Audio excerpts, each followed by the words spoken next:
I really don't like that.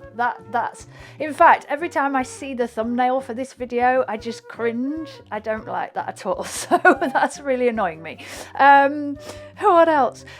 Hello, and welcome back to my channel. My name is Claire. I'm a flute player from Hull, East Yorkshire in the UK, and it's time for another reaction from me. Now this is a very special reaction, and you can probably tell from my hesitation in my voice that yeah, I'm really nervous about this one. So today I'm going to react to the first 3 covers of mine that I ever produced on YouTube. Now this is to both celebrate the fact that next week I'm going to be releasing my 100th cover.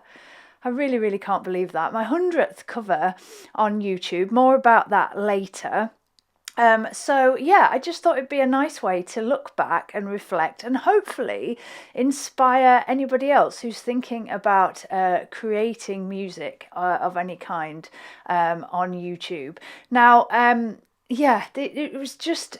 I'd look back to when I started, and I can't quite believe it really. I was inspired during the pandemic to return a little bit to my roots and explore producing music with virtual instruments from scratch. Now, I should also preface this with, if you're not familiar with my covers, then they are, the ones that are produced in full video form here on the channel are produced solely by me, arranged by me, performed by me from scratch.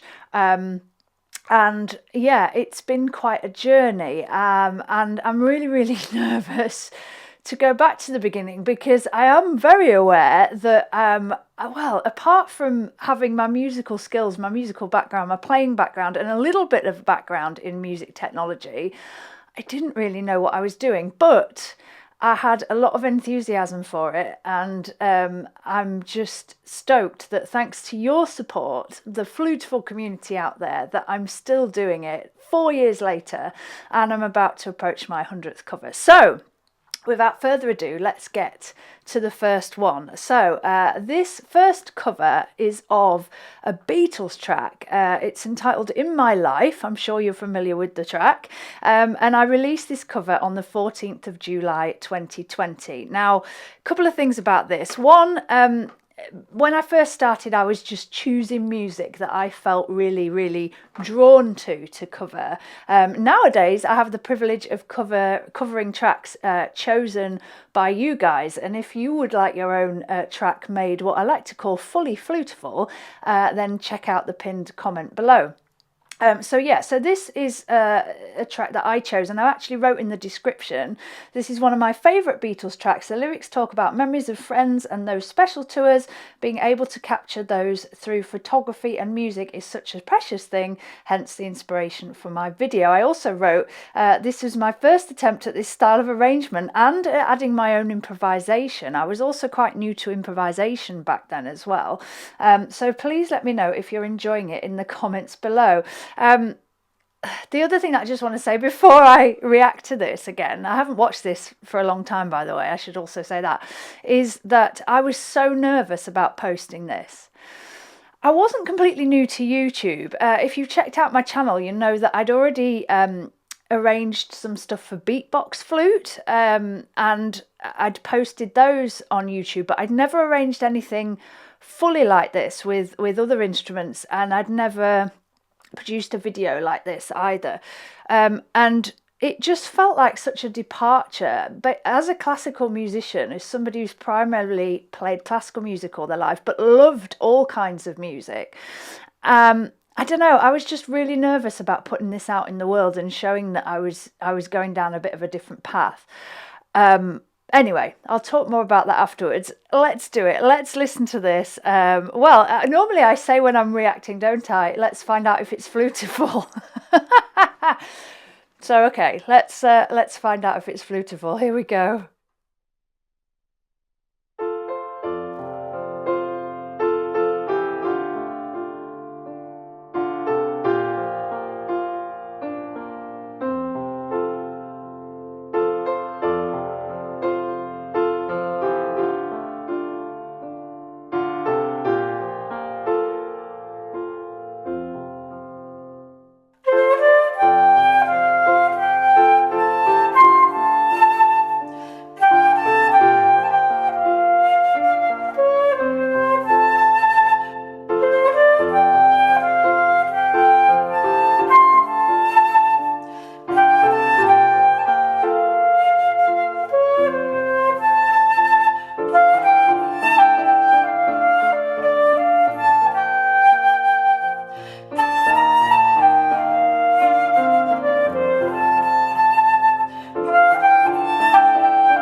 Okay, there we go. There we go.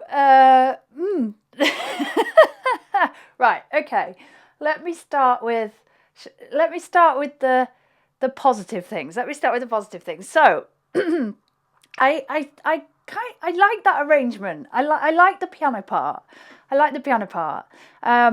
Because obviously it's quite different to the original track. So I'm quite pleased that a piano part works for me. The strings are okay. The strings are not too bad. Considering, I mean, back then I was really working with minimal virtual instruments. So over the years I've managed to upgrade those again, massively thanks to your support. So that string sound is not too bad to my ears. And I think as a whole video goes, it's okay. I mean, there's not much to it, but it's okay. I like the concept of it.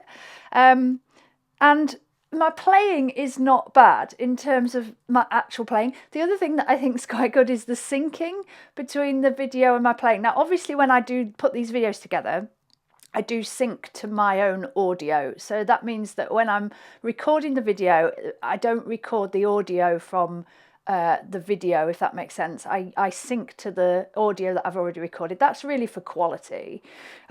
Although saying the word quality makes me laugh, because moving on to the things that are not so positive, the flute audio kind of does make me cringe.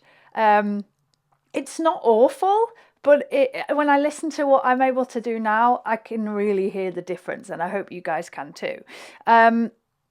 What else? The improvisation. Oh my goodness. It's not bad, but I could be doing a lot more interesting stuff. I think I was very much playing it safe, but like I say, I was really quite new to improvisation. So there we go. Yeah, it's okay, is what I'm gonna say. But what would I do differently now with it? Well, I just think I'd make it more interesting, make the video a little bit more interesting, make the arrangement a bit more interesting, and especially the improvisation, and obviously the audio for the flute would just sit a bit better in the mix. Oh, the other thing is the green screen is not great. Now, I do still struggle a little bit with green screening.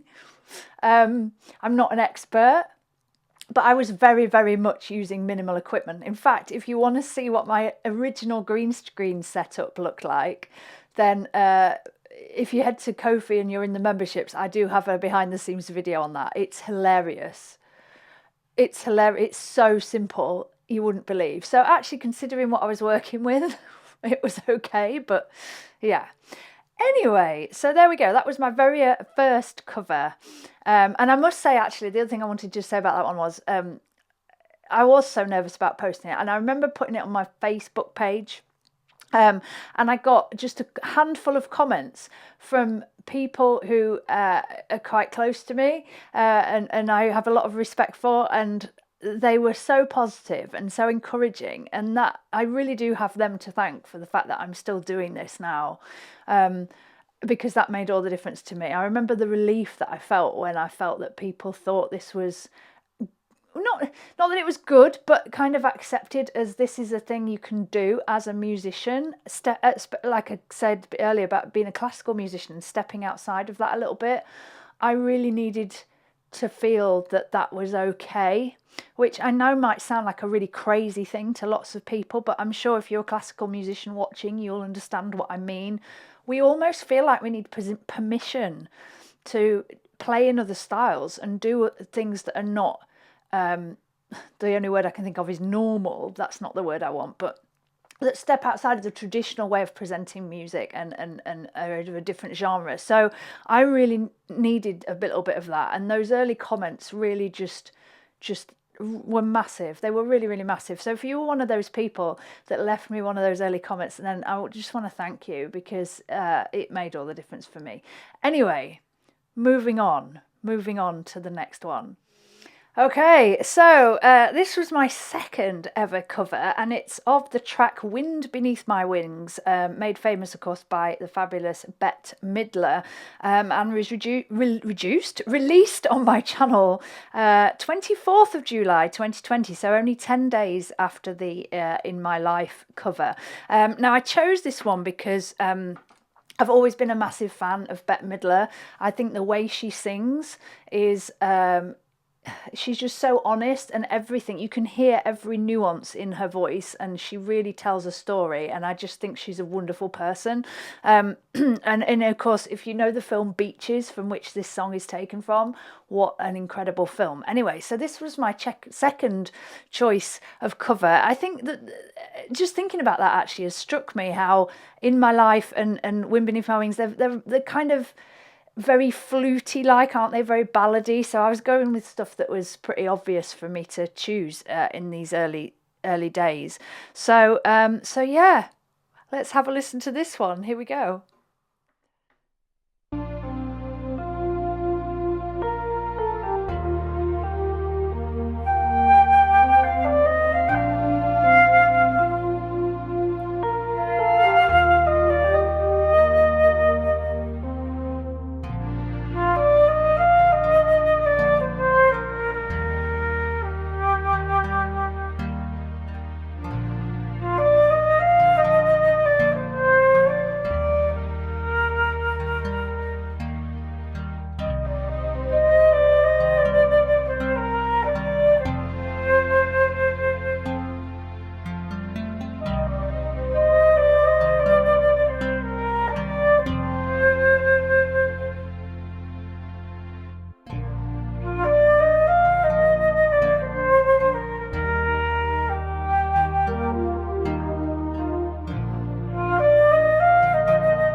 Okay, there we go. That was Wind Beneath My Wings, folks. Okay, I'm going to go with something positive first, because students of mine will know that I always hate it when they play something and then they say something negative straight away, because we find it so much easier to criticise what we've done than we do to highlight the good things. So, what do I like about this? Again, I think the arrangement's okay. I think the flute sound is better on this one than In My Life. Marginally. It marginally is a better flute sound. It's more even. I probably worked out how to compress it a bit better. Anyway, what else do I like? I like the concept of the video. I'm not sure I would have chosen seagulls. If you know the lyrics to the song, it talks about eagles flying high. Maybe I couldn't find a video of an eagle. I don't know. Anyway, what do I not like? I hate that I'm wearing white and the lighting and that oh my god, and my hair tied back. I really don't like that. That's in fact, every time I see the thumbnail for this video, I just cringe. I don't like that at all. So that's really annoying me. What else? Let's talk about the sounds of the instruments. Not bad. Again, it could be worse, but I listen to it now and I think, yeah, I've got so much more to choose from now in the instruments that I've got, in the way I can use them. There's not enough. They're not layered together very well. They're not mixed together very well. They're not. Yeah, that could be a lot better. What else? The playing is interesting. The playing again is okay, but when I hear the end of it and that build up, and it's a song that kind of builds and gets bigger, I can hear that I'm trying to express that in my playing, and it's not really working. It sounds like a classical player trying to play a pop or play a ballad, which of course that's what I was. And I hope now that I play that differently with how to express this kind of music. I think there is a real big difference, and it's subtle, but it's the way you've got to embrace the style more. You've got to embrace how the music and the melody works a bit more, and I hope I'm kind of making sense of that. But yeah, the way I'm playing the ending, it's like I'm not really able to give it the climax that it needs. Anyway, I hope that kind of makes sense. What else? I think I've covered most of the bases with that one. That one for me is, yeah, I think it's the look of the video that I really hate, like me in the video, that I really hate in that one. Just the white t-shirt. If you notice now, I always pretty much wear a black top when I do these cover videos, just because it always works better. Yeah. Anyhow, so there we go. That was Wind Beneath My Wings. I'm going to share one more with you, and this is one of my, well, I think it still is, my most viewed cover on YouTube. Let's have a look. Okay, so last but definitely not least is my next cover. This was released 31st of July 2020, so not long at all after the last one. I think that was just because I was itching to have a go at this. This really needs no introduction in terms of the song. This is Bore by Jethro Tull. Now, the reason I chose this one was, at the same time as exploring, excuse me, improvising and producing and YouTube, and live streaming, of course, I was massively getting into this band. I knew they existed, but I'd never really listened to any of their music. And once I did, I just was blown away. That's the only way to put it. It really introduced me to a whole new way of making music, a whole new way of fluting, and a whole new way to perform, and I just became obsessed. And this track in particular became very special for me, because obviously it's the classical background, it's a J.S. Bach melody, which was taken by Ian Anderson and just transformed into a whole new style, and of course with a whole new level of fluting. And to this day, I absolutely just think this is fantastic. And those of you who come along to my live streams every Sunday will know that I normally finish my live stream with this tune, because for me it is just the epitome of music, in that you know, music shouldn't be confined to one thing. It's a living, breathing thing, and we can take a melody that was written hundreds of years ago and make it into something new and enjoy it and really play with it and have fun. And of course that's just my belief to the core, and I love to play this. Now, I remember when I did this cover, I absolutely was determined to learn to play this. It's not easy. It's not easy to learn, and it's not easy to play. It requires lots of different techniques, harmonics, singing and playing, and just embracing a whole new style, of course. And this was the beginning, really, I feel the beginning of me doing that. So yeah. Now, before I watch this, I have to remind myself that I've now played this so many times. Like I say, I pretty much play it every week. And that means that it's firmly in my fingers, it's in my psyche, it's in my mind, and I can play it how I want to play it, and I play it differently every week. When I learnt this, I literally was learning it from a book, so I got the notes and listened to it, and yeah.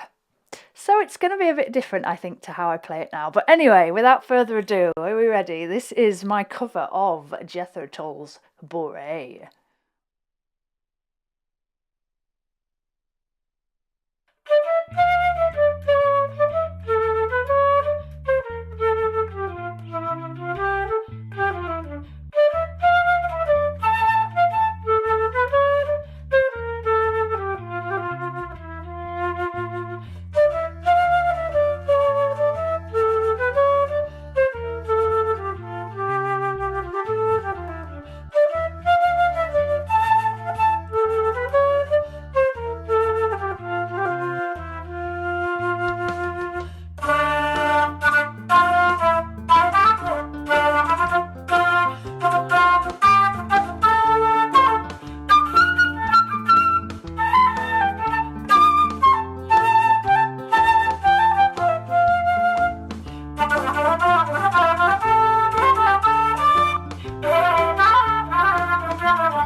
cut out that little ending. If you want to go watch it later, you can.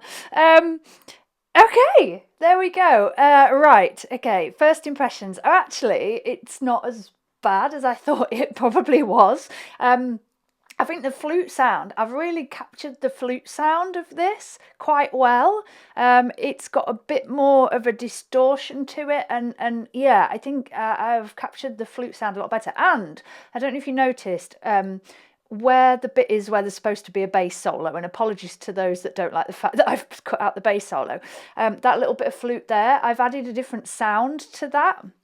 And that, I noticed I didn't do that with either of my other two covers, so hurrah, it was the first time I'd decided I could do that. What else? I quite like the video. I think the video is very simple, but it works. So I think that's quite good. The only thing I don't like about the video is that I am reading the score. So as I say, it's quite hard to learn to play bourrée, and I hadn't memorised the notes. So I was still reading it from score, which is good. That kind of blows my mind. It's a very difficult piece to play and read from score at the same time. So yeah. There we go. What else can I say about this? The backing track is pretty good, although drums, oh, I hadn't worked out how to get the drums to sit in the mix, had I? I still probably haven't most of the time, but yeah, the drums could be better. But the actual arrangement and the sounds, again, of the instruments are not too bad. Now the playing is pretty good. It's better than I thought it would be. It's got a groove. I was having a bit of a bop to it there. It works. It's not completely stiff and starchy. There are bits that are still, I think, a bit stiff and starchy there, but they're, like I said at the beginning, they're bound to be. I just kind of learnt this as a classical background musician. Yeah. So what else can I say? Watching it back, like I said earlier, it really does solidify the fact that this was a turning point for me, and I will, as I've said a million times before, and I'll say it again, it will be forever grateful to to the music of Ian Anderson, because it's completely and totally opened up my world, and the world I inhabit now as a musician is very different, and I absolutely love it. And it's my pleasure to share that with you all. So there we go. Thank you for watching this. I hope it's been interesting. If you don't know much about my covers, then I encourage you to go and watch the subsequent ones. I've got lots more Jethro Tull covers. I've got some film music covers, video game music covers. I've gone in all sorts of directions since those early days. And now, like I said earlier, I get the privilege of doing covers that you guys want me to do. So go and check out the pinned comment, and if you're interested in knowing a bit more about that. And yeah, I hope you enjoy exploring. As I say, this is in celebration of my 100th cover on the channel, which is coming next week. Now, in true Flutifull style, I'm not going to tell you what that is, but I will tell you that it's a song that when I was a child, I don't know why, but I always used to say to myself, if I ever produce an album, this song will be on that album. So that's the song that I've chosen for my 100th cover. I'm not going to say any more about it than that. It will be available next week on Monday for Flutifull Club members, or it will be on the channel on Thursday. So if you want to see that and you've enjoyed what I've offered for you today, then do please make sure you're subscribed to the channel, and you'll be able to see that when it comes out, of course. So thank you again for watching. Thank you to everybody that's supporting me on this endeavour, and it blows my mind that I've got to 100 covers, because it really doesn't feel like it's been 100. I absolutely love doing this and want to continue doing this as long as I can. The community that we have here is fantastic. If you want to come and get more involved in that, then check out the live streams, because that's where we really get together and enjoy each other's company. And yeah, what more can I say? It's certainly been interesting to look back at those covers. Would I say they're Flutifull? Ooh, I mean, I think the bourrée one is. The others, maybe needed a bit of polishing. But anyway, we all start somewhere, don't we? And that's another thing that I want to say to anybody that's wanting to do a similar thing on YouTube or anywhere as a musician. You have to start somewhere, even if you don't know what you're doing. You have to go with it and figure things out along the way. And looking back, I can see there's quite a few things that I think I've figured out along the way. So thank you again. I can't wait to share the 100th cover with you next week. Until then, stay safe and stay flutifull. Cheers, folks. Thanks. Bye.